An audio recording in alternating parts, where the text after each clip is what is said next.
Amir Temur va armanlar o'rtasida bo'lgan urushni o'qiganmisiz?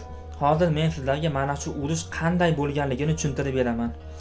Amir Temur 1399-yili Dehli sultonligini egallab, Movarounnahrga qaytib boradi. O'sha vaqtda bilsanglar, Amir Temur va Usmonli sultoni Boyazid Yildirim o'rtasida kelishmovchilik yuzaga keladi. Keyin bu kelishmovchilik Usmonlilar va Temuriylar o'rtasida urush chiqishiga sabab bo'ladi. Amir Temur Usmonli imperiyasini egallash uchun yo'liga otlanadi. Eronning shimoliy qismlarini egallab, Usmonli imperiyasining ittifoqchisi bo'lgan davlatlarni bosib oladi va Boyazid Yildirimni mintaqada yakkalab qo'yadi. Shu vaqtda Amir Temur Armanistonga ham yurish qiladi.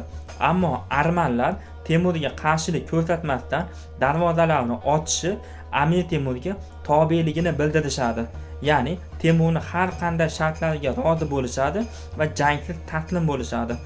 Amir Temur armanlarning gapiga ishonib, ozgina askarlarni qoldirib, Armanistondan chiqib ketadi.